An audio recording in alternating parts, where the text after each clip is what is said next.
Vamos a ver la entrevista que le realizamos a Alejandro Blanco en el Comité Olímpico Español en Madrid la pasada semana y en 30 minutos estamos de vuelta.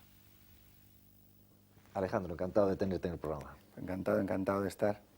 Yo quería que los espectadores conociesen pues, a Alejandro Blanco, presidente del Comité Olímpico, lo conoce todo el mundo, pero un poco tus inicios en el mundo del deporte. ¿Tú naciste en Orense? Nací en Orense. ¿Y cómo fueron tus comienzos deportivos? Pues en el colegio, como todos los niños en aquella época, y lo más importante, en la calle. En aquella época era los televisores aún no existían y en la calle estábamos todo el santo día jugando. Yo empecé a jugar a fútbol en los Maristas de Orense. Jugué toda mi trayectoria de estudiante la hice en los Maristas y también de fútbol. Luego me marché a Santiago de Compostela a estudiar el selectivo de ingeniería. Seguí jugando a fútbol en Orense y luego ya me fui a Valladolid a hacer físicas, porque en aquel momento físicas en la zona noroeste de España no existía. Pedí Madrid, no me mandaron a Madrid, me mandaron a Valladolid y allí dejé el fútbol y empecé con el judo, y así de sencillo es esto. ¿Cómo empezó el judo? ¿Cómo tuviste contacto primero con el judo? Pues el último año de los Maristas se hizo una exhibición de defensa personal en el colegio, en las fiestas. A mí siempre me había llamado la atención, incluso intenté hacer judo en Santiago, pero me fue imposible por los horarios y no lo pude compatibilizar. Total, que llegué a Madrid, llegué a Valladolid y ya dije, bueno, el fútbol lo dejé, no me encontré a gusto jugando y empecé con el judo como una afición. Y lo que empezó por una afición, pues al final fue una profesión y luego ya una carrera deportiva como dirigente. Con toda la experiencia que tienes en el mundo del judo, ¿cómo definirías tú las ventajas que tiene el deporte del judo? El judo te enseña mucho. Yo creo que es, de todos los deportes que he practicado y que he visto, quizás sea la mejor escuela de vida, ¿no?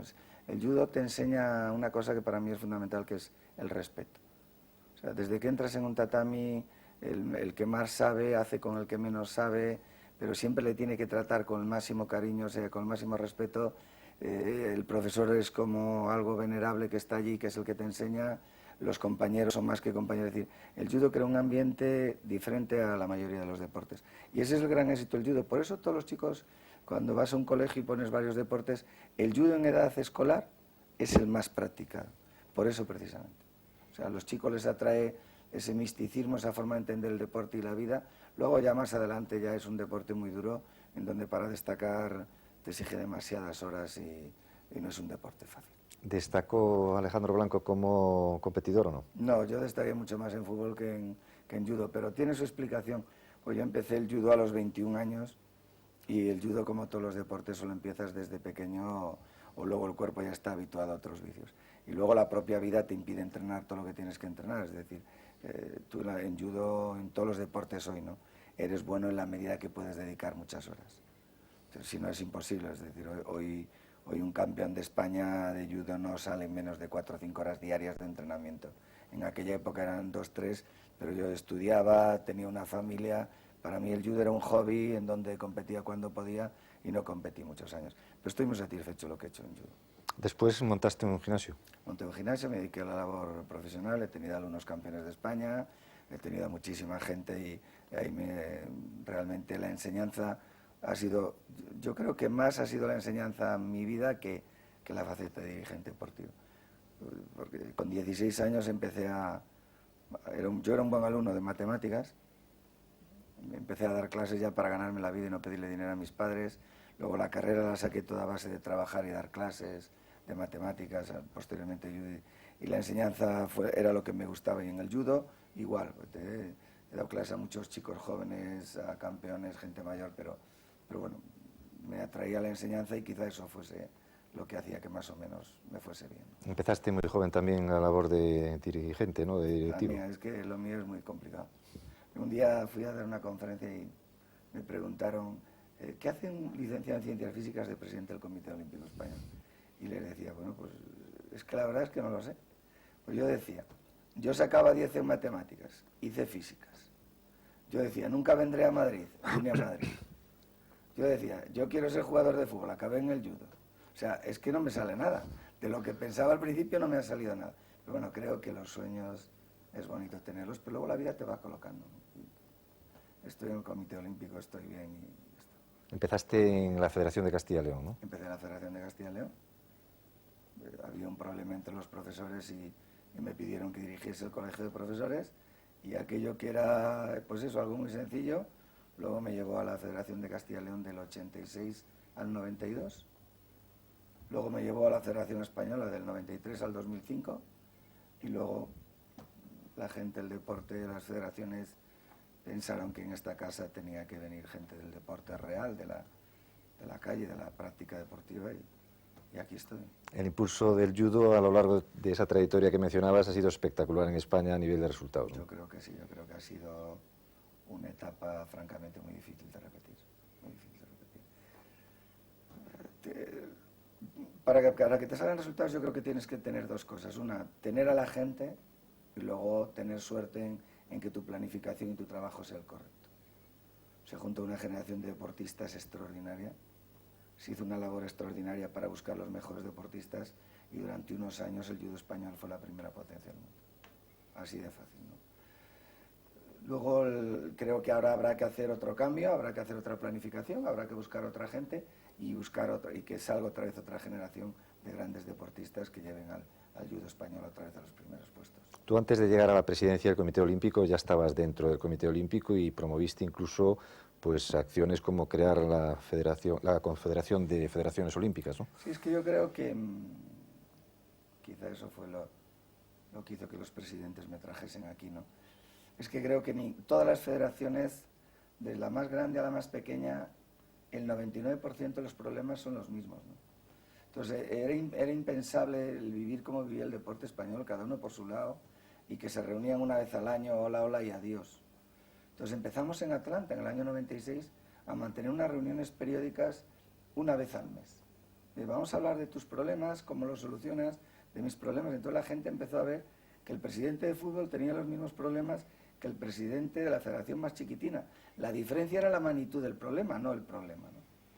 Y aquello fue generando un clima de afrontar esos problemas de una forma conjunta. Sean problemas de orden administrativo, sean problemas burocráticos o sean problemas reales de las federaciones. Y yo creo en eso. Eso luego nos llevó a la Confederación de Federaciones Olímpicas.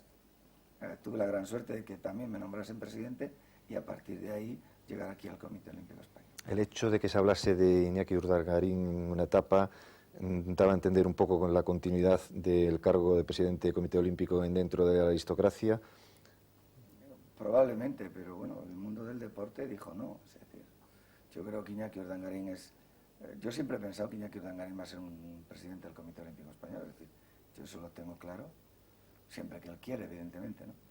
Pero en aquel momento el deporte español dijo no, por una serie de circunstancias, y yo creo que Iñaki lo entendió perfectamente y no pasó nada. Yo creo que tú estabas acostumbrado a ganar las elecciones porque eras candidato único, incontestable, cuando estabas en presidente de judo, pero en el Comité Olímpico se decía que ibas a ser candidato único y al final pues hubo otra candidatura. No, yo llevo 14 elecciones, he tenido elecciones de candidato único, pero he tenido elecciones muy duras. Las primeras elecciones mías a la Federación Española fueron terribles. En primer lugar, porque yo no era el candidato. Y había una guerra en la Federación Española, pero de estas de las de verdad. En ¿no? tus inicios. De tontería. Y yo llego en la última fase, cuando los candidatos que había no se ponían de acuerdo, salió otra opción que era la mía. Y fueron probablemente, en mi opinión, las elecciones más duras que yo he tenido. ¿Pero te sorprendió que se presentase a Marta Cohen? Al principio se decía... No, luego las del Comité Olímpico, creo que lo que pasó es una situación lógica. Se pierden las elecciones a los Juegos del 2016 en Singapur. Lo que parecía que era una candidatura totalmente de consenso, que lo era, y por eso salió en el ámbito deportivo. Salió una candidata con todos los derechos del mundo, y aquí se montó también una buena confrontación democrática y electoral. Pero bueno, tuve la suerte de ganar. ¿Al ganar se quedaron las cosas bien o al sí, final...? por el más de Mercedes Cohen sin el Comité Olímpico, absolutamente en todas las comisiones. Cuando fue lo de la candidatura de Madrid, a mí me pidieron mi opinión, sí que me parecía que ella fuese la consejera delegada, y jamás han recibido un no de mi persona. Yo con ella nunca he tenido el más mínimo problema, más lo dije en aquel momento, creo que hicimos unas elecciones muy duras, pero democráticamente ejemplares, para exportar, porque no hubo ni una descalificación, cada uno buscó sus apoyos y luego llegó el momento de la votación, uno gana y uno pierde. Yo creo que eso son las elecciones. A partir de tu victoria como presidente del Comité Olímpico, la verdad es que la imagen que se da a través de los medios de comunicación es la imagen de un hombre sencillo, conciliador y con muy buen talante, muy aceptado por todo lo que es la sociedad y los medios de comunicación. Yo creo que las cosas van así, pero evidentemente haré cosas bien y me equivoco como todo el mundo. Y ojalá me equivoque muchas veces. Yo siempre digo que ser perfecto tiene que ser aburridísimo, pero aburridísimo. Lo que sí pienso es que yo cada día me levanto a las 7:30 de la mañana y yo me estoy acostando a la 1:30 de la mañana. La ilusión del tema del himno, cómo salió el desenlace, ¿te ha decepcionado un poco? No, no me ha decepcionado. Es decir, cuando digo esto la gente se sorprende. Yo creo que es una gran idea y creo en esa idea. Yo creo en una forma de entender España tan respetable como otra cualquiera, pero yo creo en este país. Y yo no llevo la iniciativa del himno porque Alejandro Blanco diga, yo recojo la opinión del mundo del deporte. Creo que hicimos las cosas bien, creo que hicimos todos los contactos, los que se saben y los que no se saben bien. Los medios de comunicación en general estaban apoyando esa idea. Se eligió un jurado maravilloso que jamás fue cuestionado, porque además era un jurado de los 3 mejores musicólogos de este país, de un catedrático de Derecho Constitucional, de una catedrática de Historia y de una campeona olímpica. Y se produce un verdadero mare magnum, yo diría que un tsunami el día que se filtra la letra. ¿Por qué? Pues porque se filtra en un medio, los otros medios se consideran ofendidos de que salga en ese medio y hay como una obsesión de que esa letra no salga. Bueno, pues lo tienes que aceptar, así es el juego y si me preguntan, ¿otra vez lo volverías a hacer? Otra vez lo volveré a hacer. ¿Lo harías de la misma manera? Lo haría de la misma manera. Entonces, ¿qué ha fallado? Pues ha fallado que no se puede prolongar en el tiempo, en mi opinión, desde tener la letra a que se presente. Cualquier letra que se debata en un medio sin música y sin cantante, estás perdido. Yo no recuerdo ninguna canción que se haya sometido al juicio de la gente sin escuchar al cantante, ¿no? La letra. Tú dices una canción, no sé, un bello poema a una chica y dices una chica de ojos azules y yo te digo verdes. Morena y yo te digo rubia. Entonces montamos una historia impresionante, pero en cualquier caso me quedo con lo que hemos hecho. Me ha valido primero para aprender y segundo también, sin ninguna duda, para endurecerme ante las críticas. Y luego me quedo con que cuando mayor era el problema, en medios nacionales, de índole nacional escritos, 40 deportistas hablaban, 32 a favor de esa letra, 7 les daba igual y 1 en contra. Y cuando nosotros estábamos preparando la gala, desde esta casa se llamaron a los 20 primeros deportistas que teníamos en la lista. Te estoy hablando campeones olímpicos, campeones del mundo, y todos dijeron que venían a cantar la letra. Me quedo con eso. Antes hablábamos del carácter conciliador y hay 2 hechos puntuales, el tema de la mediación con el tema de David Cal y la Xunta de Galicia. Bueno, yo creo que ahí la verdadera artífice de todo es la consejera, que es la que tiene que llevar los méritos. El presidente del Comité Olímpico Español lo único que hace es hablar y exponer lo que él piensa, ¿no? Yo a David Cal le quiero mucho, además de verdad. Creo que el binomio David Cal, Suso, Morlans es impresionante, pero es impresionante en Galicia. No podemos olvidar de que antes de los Juegos Olímpicos de Atenas, David estaba en la concentración del equipo nacional y él se fue a entrenar a su tierra. Y no podemos permitirnos el lujo de que un deportista gallego, con un entrenador gallego, que son más gallegos que Galicia, se tengan que ir a entrenar fuera porque no hay un acuerdo por 3 o 4 problemillas que existen. Y la misión del Comité Olímpico, del presidente del Comité Olímpico, más que la obligación, la devoción, es en esos casos sí puede intentar ayudar.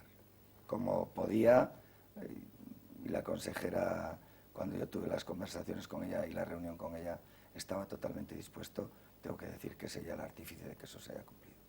Hace poco entrevistamos, a Javier Gómez Noya y a José Rioseco, su entrenador. ¿Qué opinas de ese binomio también gallego, el mérito que tiene y con todo lo que han pasado con el tema de médico? Bueno, yo lo he dicho públicamente muchas veces sobre Javier. A mí me impresiona lo que ha hecho Javier. Yo creo que pocos deportistas hacen una apuesta como él ha hecho. Y al final él ha luchado por hacer lo que quiere y los resultados están ahí. Al margen de lo que pase en los Juegos Olímpicos, Javier en los últimos años en todas las copas a las que ha ido, en todos los torneos está en el podio. Y creo que hay muy pocos deportistas en España. No creo que haya dos que tengan ese currículum. O sea, que a descubrirse y aplaudirle y desearle que los juegos le den todo lo que se merece. A él y a su entrenador. Perdón, hablábamos antes de conciliador, un tema espinoso, comprometido, dificilísimo de resolver, el tema de la Federación Española de Fútbol y el Consejo de Deportes. Bueno, yo creo que no es tan difícil, de hecho ya se ha resuelto. Ya, por eso decía, pero creo que has tenido mucha parte en la solución. En mi modesta opinión, aquí se ha planteado el problema mal desde el principio. No es una lucha de qué ley es la que manda, qué ley es la que domina, si la española o la internacional. Tú cuando estás en España tienes que cumplir las leyes españolas. Pero cuando te afilias a una federación internacional y te afilias con el visto bueno del Consejo, si no te puedes afiliar, tú tienes que cumplir los estatutos de la internacional. Entonces, en el 99% de los casos nunca hay problemas. Cuando hay un problema, ninguna ley está por encima de otra. Lo que hay que hacer es intentar llegar a un punto de encuentro. Y eso es lo que se ha intentado. Es decir, hoy el problema ya no era un problema gobierno español Ángel María Villar. Es gobierno español, Federación Internacional. Y eso es un problema complicadísimo. Entonces yo creo que al final totalmente hay que aplaudir a Ángel Villar y hay que aplaudir al secretario de Estado por haber llegado a un acuerdo y no creo que merezca la pena, de verdad, discutir porque las elecciones se hagan en mayo o en octubre. Es que no creo que merezca. Tú como hombre de deporte, ¿cómo ves el exceso de actividad mediática con respecto al fútbol en relación a otros deportes importantes en España y que tienen éxito y que realmente pues están, digamos, un poco abandonados de la mano de Dios? Lo mismo nos decía Javier Gómez Noya hace poco en esa entrevista, nos decía que no me pidan a mí responsabilidades desde los medios de comunicación cuando se ocupan de mí una vez cada 4 años. Claro, es que ese es un problema muy grande cuando llegan los Juegos. Yo vengo de un deporte también como el de Javier, humilde en los medios de comunicación, no en la práctica. Y cuando llegan los Juegos te encuentras que a los deportistas que durante 4 años no le has dicho ni buenos días, estás con ellos todo el santo día. Y si ese día no saca el resultado, como si fuese un gran fracaso. Es decir, es que son cosas que están ahí y que lo que hay que intentar que vayan cambiando poco a poco. Es un problema muy difícil porque al final los medios de comunicación son empresas y lo que les da el beneficio es el fútbol, así de fácil. Pero dicho eso, yo creo que si repasamos los medios de comunicación, hoy ya empieza a haber deportes que ocupan páginas diarias en los medios que antes no existían. Hoy el automovilismo, el motociclismo ya están ahí. Cuando hay un gran éxito de la Federación Española de Baloncesto, incluso de balonmano, de otros deportes, o el tenis, ya empiezan a estar. Es poco a poco. El más deporte, pues yo creo que va saliendo en los medios. Nunca tanto como los deportistas quieren y nunca tanto se le va a dar a esos deportistas la importancia que tienen. Cuando muchos de ellos tienen un mérito bastante superior al mejor de los futbolistas, pero muy por encima del mejor de los futbolistas. Pekín, un problema que se ha suscitado en los últimos meses y que evidentemente está afectando mucho al área deportiva. Primero se hablaba simplemente del tema de la polución, que era un tema de condiciones para los deportistas, pero últimamente viene el tema político, que es bastante más grave de cara a las posibles consecuencias, ¿no? Bueno, el tema político, he hecho unas declaraciones el otro día que yo sé que son políticamente incorrectas, pero bueno, yo soy políticamente incorrecto. Yo creo que por los derechos humanos y por las libertades van a hacer mucho más los deportistas en los Juegos y los propios Juegos que lo que están diciendo muchos políticos. Es muy fácil explicarlo. La evolución que ha sufrido el sistema político chino desde que le conceden los Juegos, y más en este último año, en estos 2 últimos años, es espectacular. Y eso es gracias a los Juegos. Nosotros no podemos cambiar la política china. Es que es absurdo. Tú no la puedes cambiar. Pero sí puedes hacer que esa evolución hacia un sistema democrático se acelere de una forma excepcional. Y eso es gracias a los Juegos. Cuando tú vas a Pekín, tú hablas con responsables de medios de comunicación que llevan allí muchos años, te lo explican perfectamente. Y yo he tenido la gran suerte de ir. Es más, ahora me voy 2 semanas.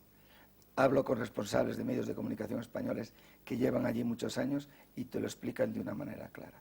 La perfección no va a existir, es evidente, porque cambiar el sistema comunista y totalitario por un sistema democrático y de una forma tranquila no se va a hacer en un día.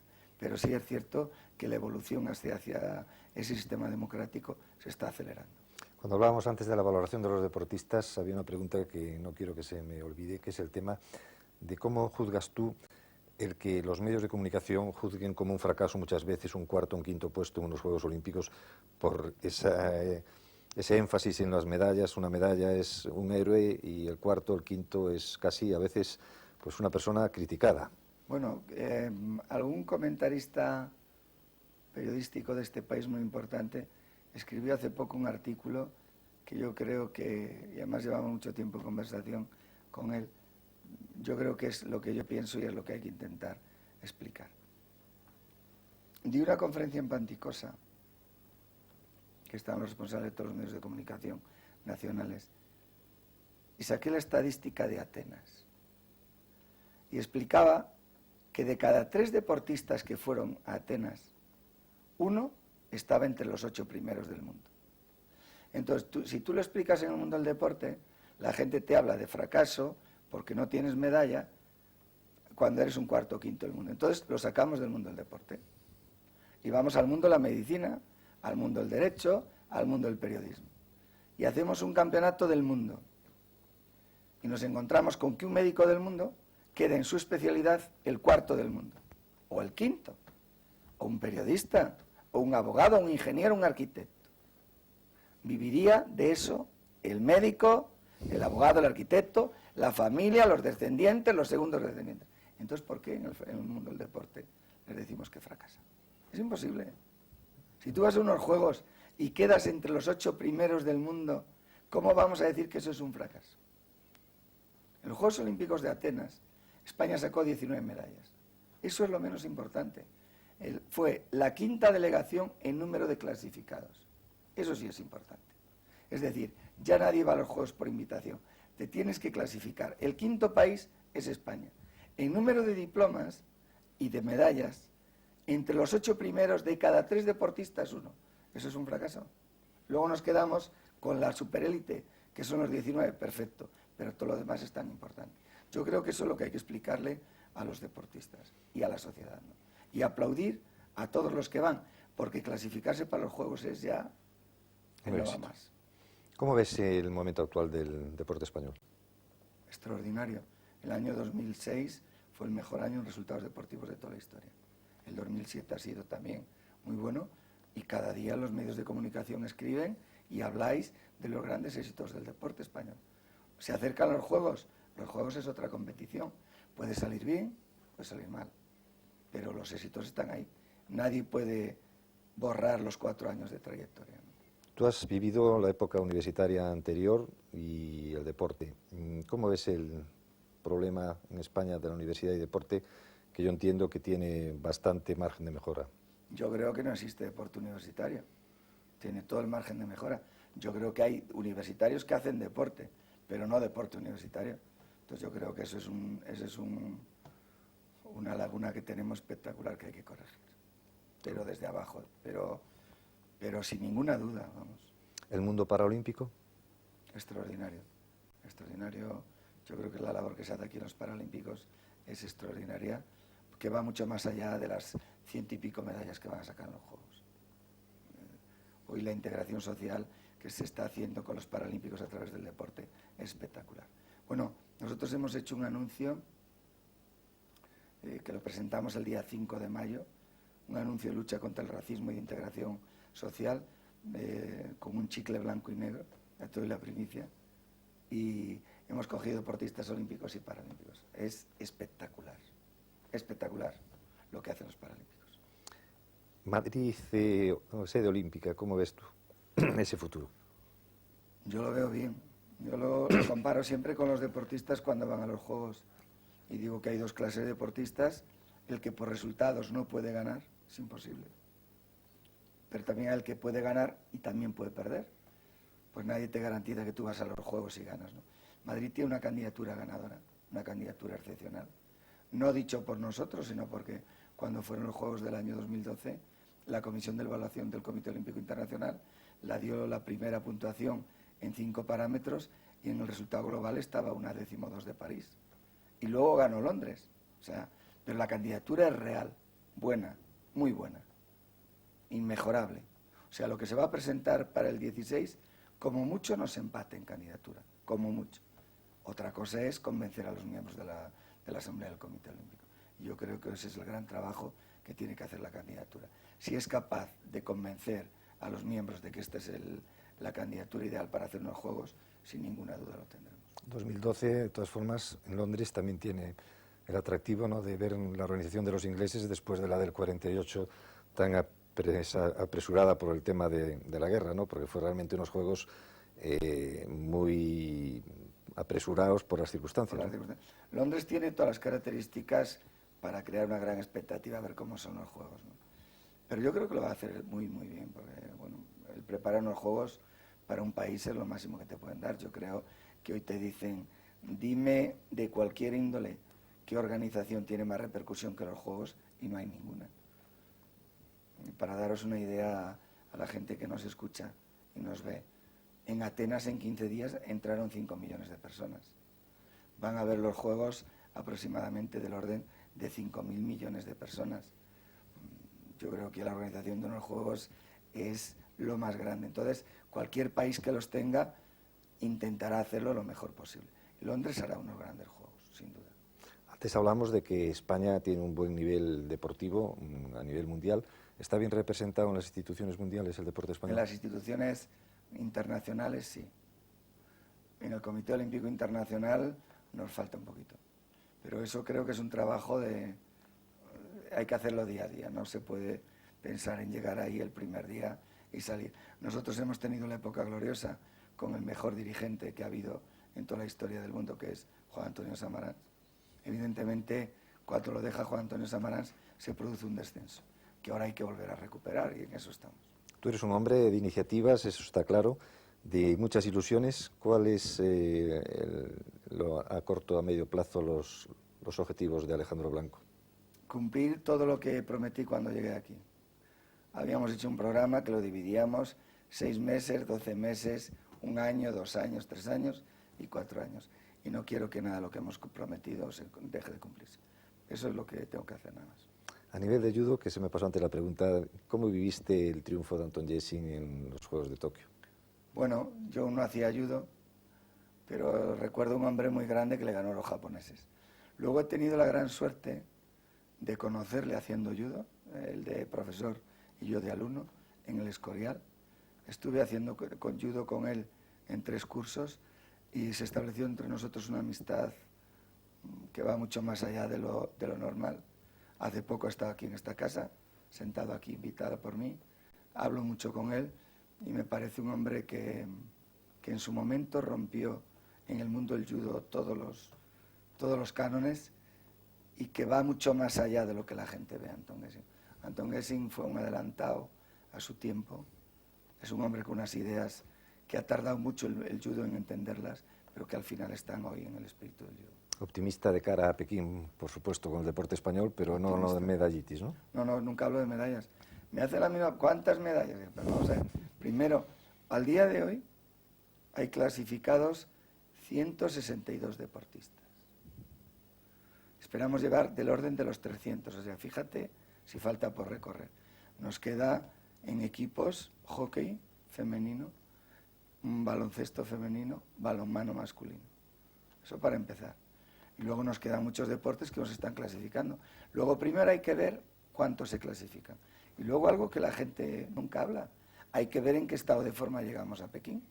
Tú hoy puedes tener un deportista que gana siempre y una lesión te rompe. O tú puedes tener un deportista que hoy no está en un buen estado de forma porque ha salido una lesión y llega agosto y está extraordinario. Entonces yo de lo que hablo siempre es de posibilidades de medalla. ¿Cuántas posibilidades vamos a llevar? Y luego la competición nos coloca. Antes nos hablabas de que tienes una jornada de trabajo exhaustiva, pero yo te veo muy contento. ¿Estás feliz en el cargo? Estoy feliz. Bueno, estoy feliz porque esto te gusta o no puedes estar. Yo creo que la labor de dirigente en el mundo del deporte, que es el que conozco, lo que prima sobre todo, en mi opinión, no es la valía, sino es la vocación. Luego tienes que valer, pues si no, no. Pero bueno, es que conozco a gente muy válida que no tiene vocación. Y esto el problema que tiene, o la virtud que tiene, es que primero no tienes horas y segundo no tienes días. O sea, la gente trabaja durante la semana y el fin de semana lo tiene libre. Aquí no, aquí es la semana más el fin de semana. Entonces es todo un problema de que te guste, de que te guste lo que haces. A mí me gusta lo que hago y cada día aprendo más. Creo que me he dedicado toda mi vida al deporte, pero que sabía muy poco, porque ahora voy a ver todos los deportes que antes desconocía y me encuentro que en todos los deportes es lo mismo, es decir, vocación, trabajo, ilusión y al final el deporte es una forma de entender la vida. Pues muchísimas gracias por estar aquí. Encantado. Gracias a tu entrevista porque es extraordinaria, de verdad. Muchas gracias.